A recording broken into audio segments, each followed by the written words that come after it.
ایک بھابھی ہیں جو بہت امیر خاتون ہیں جنہوں نے کبھی کسی خرچے کی پرواہ نہیں کی، اور پھر ان کی ایک نند ہے جو محترمہ فاطمہ جناح ہے۔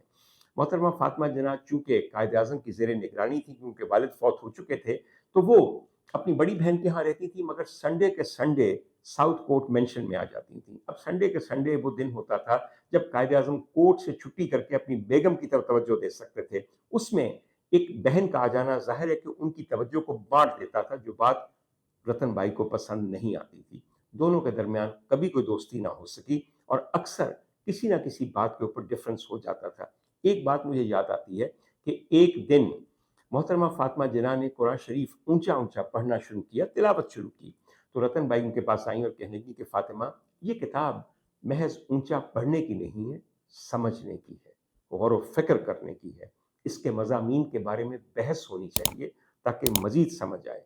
ان کا کہنا بھی بالکل بجا تھا، اور ان کا بھی جو کرنا تھا وہ بھی بجا تھا، لیکن ان کے یہ ڈفرینسز آگے چل کے مزید بڑھ گئے۔ خواتین حضرات، قائد اعظم نے گزرتے ہوئے وقت کے ساتھ اپنی زندگی کو اور اپنے وقت کو اپنے پروفیشن اور اپنے پیشن یعنی کہ کریشن آف پاکستان کے لیے وقف کر دیا۔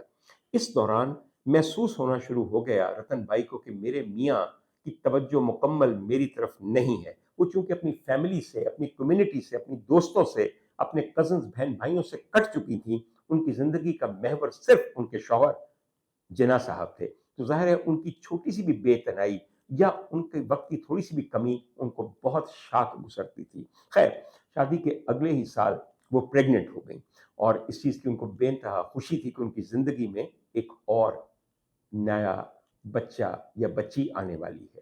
قائد اعظم کو اگلے ہی سال یعنی کہ 1919 کے اندر انگلینڈ جانا تھا، جہاں پہ ان کی ملاقات اس وقت کے وزیر اعظم برطانیہ سے ہونی تھی، اور بہت اہم ملاقات تھی جس میں آنے والے وقتوں کی تبدیلی کو ڈسکس کیا جانا تھا۔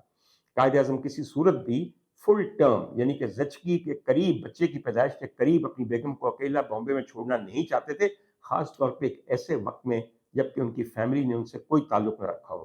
انہوں نے رتن بھائی کو ساتھ لیا، دونوں انگلینڈ پہنچے، اور یہ ہے تقریباً اگست کا مہینہ، اگست 1919، اور وہاں پہ 14 اور 15 اگست کی درمیانی رات کو قائد اعظم کے ہاں ان کی واحد اولاد نے جنم لیا، ایک بچی پیدا ہوئی۔ عجیب بات نہیں ہے کہ وہ ملک جو انہوں نے اپنے ہاتھوں سے اپنی کوشش سے پیدا کیا وہ بھی 14 اور 15 اگست کو ہوا، اور جو ان کی واحد اولاد ہے وہ بھی اسی دنیا میں اگر آئی ہے تو وہ 14 اور 15 کی درمیانی رات کو آئی ہے۔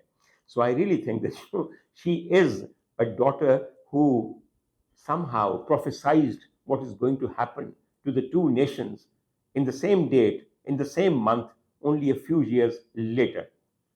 بچی کی طرف توجہ دونوں کی ذرا کم رہی، اس کے لیے یورپی نینیز کو رکھا گیا جو بچی کا ہر طرح خیال رکھتی تھی۔ اور میں آپ کو تھوڑی سی بات بتاؤں، حالت یہ تھی کہ رتن بھائی بھی اپنی زندگی میں اپنی ایکٹیویٹیز میں بہت مصروف تھیں، قائد اعظم اپنی ایکٹیویٹیز میں بے انتہا زیادہ مصروف تھے، حتیٰ کہ انہوں نے بچی کو نام تک نہ دیا۔ اس کو کبھی کبھی کہتے تھے بیبی، کبھی کیا کہتے تھے سویٹی، مگر اس کا کوئی نام نہیں تھا۔ یہ بات آپ میں سے بہت کم لوگ جانتے ہوں گے کہ قائد اعظم کی بیٹی کو نام تب ملا جب بہت دیر بعد قائد اعظم اور رتن بھائی کی علیحدگی ہوئی، اور قائد اعظم کی ساس دینا بائی پیٹٹ اپنی بیٹی اور اپنی نواسی کو دیکھنے کے لیے تاج محل ہوٹل بامبے کی ایک سویٹ میں پہنچی۔ جب وہ وہاں پہنچی تو بیٹی کی محبت، اس کی جدائی کا غم، اس کی سیپریشن، سب نے مل کے ایک ایسی شکل لی کہ وہ اپنی نواسی کی محبت میں بری طرح گرفتار ہو گئیں، اور اس کا پوچھا کہ نام کیا ہے، تو ادھر ادھر دیکھا سب لوگوں نے کہ سویٹی کا یا بیبی کا تو نام ہی نہیں رکھا گیا، تو انہوں نے تب تقریباً 8 سال کی بچی کا نام اپنے نام پہ رکھا، دینا۔ ان کا اپنا نام بھی دینا بائی تھا۔ یاد رکھیے یہ بات بھی ڈاکٹر عمر عادل نے آپ کو بتائی ہے۔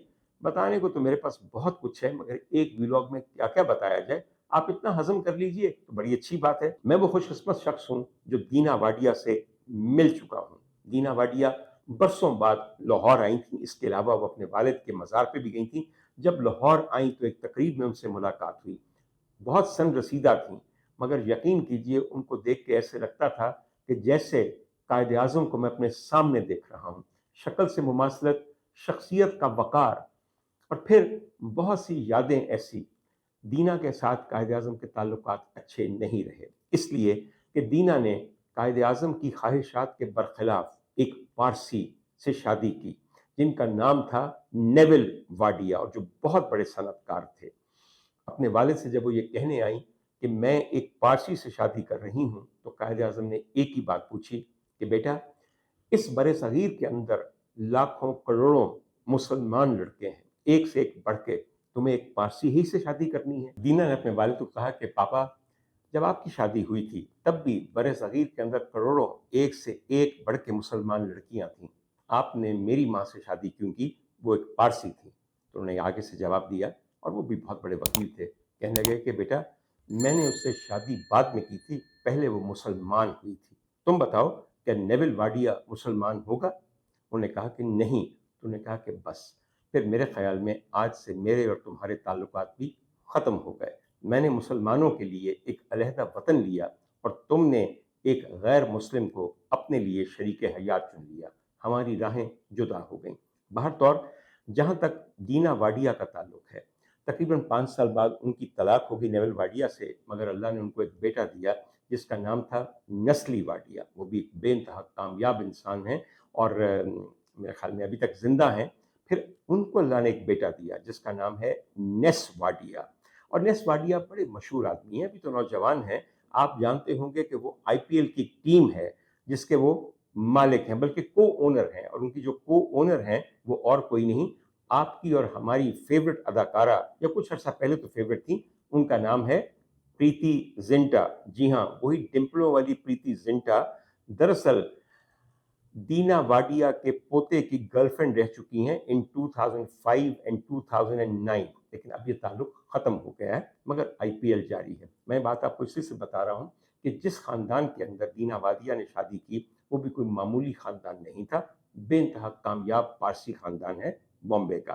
خواتین حضرات، قائد اعظم کے ساتھ ان کی زندگی چند سال گزری۔ ان چند سالوں میں رتن بائی کی محبت قائد اعظم کے لیے کبھی کم نہیں ہوئی، اور چونکہ محبت بہت زیادہ تھی اس لیے تکلیف بھی بہت زیادہ تھی۔ آخر میں دونوں کی سپریشن ہو گئی، یہ ساؤتھ کورٹ مینشن کو چھوڑ کے آ گئیں تاج محل ہوٹل کی ایک سویٹ میں۔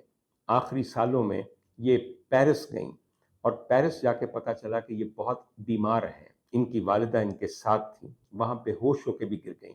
لوگوں کا خیال تھا کہ انہیں کینسر ہے یا قولنج ہے، یعنی کہ کولائٹس ہے، مگر انہیں دراصل بے انتہا زیادہ ایکیوٹ ڈپریشن تھا اس شخص کی محبت مکمل نہ ملنے کا جو ان کے شوہر تھے، اور دراصل جن کے یہ عاشق تھیں۔ یہ بات میں پوری ذمہ داری کے ساتھ کہہ رہا ہوں، میرے سامنے ان کے بے شمار خطوط ہیں، 6 کتابیں ایسی ہیں جو میں بھی ریسنٹلی پڑھ کے ہٹا ہوں، جو ان کی سوانح حیات ہے، اور جو شیلا ریڈی اور اسٹینلی والپرٹ اور کانجی دوارکا داس وغیرہ نے لکھی، جو انہیں بہت اچھی طرح جانتے تھے۔ خواتین حضرات، ایک بات آپ کو بتاؤں، ہر آخری خط میں وہ یہی کہتی تھیں، جناب میں نے تمہیں اتنی محبت کی ہے، اور جتنی محبت کی ہے میں نے اتنا ہی کرب، دکھ اور غم اٹھایا ہے۔ اے کاش میں تمہیں ذرا کم محبت کرتی تو مجھے اتنی تکلیف نہ ہوتی۔ پیرس سے واپسی کے بعد 1929 میں انہوں نے ایک اوور ڈوز لی، جی ہاں، انہوں نے خودکشی کی۔ رتن بائی میری تحقیق کے مطابق بہت ساری اینٹی ڈپریسنٹس اور بہت ساری سلیپنگ پلز کو ایک ہی دفعہ لے کر اپنی زندگی کا خاتمہ کر گئیں۔ اس وقت قائد اعظم خود دلی میں تھے۔ رتن بائی کی والدہ نے اپنے شوہر کو بلایا کہ ہماری بیٹی، ہماری واحد بیٹی، کیونکہ باقی سب ان کے بیٹے تھے، اس دنیا میں نہیں رہی، اور اس کی بیٹی اب یتیم ہو گئی ہے، بن ماں کے ہو گئی ہے۔ سر ڈنشا پیٹٹ نے وہیں سے فون کیا قائد اعظم کو دلی میں، اور کہا Muhammad Ali, your wife has died, یعنی کہ انہوں نے اپنی بیٹی نے کہا، you need to come and take care of her last rites. اب اس بات میں ایک بڑی واضح بات تھی کہ اب ان کی تجہیز و تکفین اور آخری رسومات تمہاری ذمہ داری ہیں، کیونکہ وہ ہماری کمیونٹی کا، ہمارے مذہب کا حصہ نہیں رہیں۔ پارسی اپنے مردوں کو ایک ٹاور آف سائلنس میں ڈال دیتے ہیں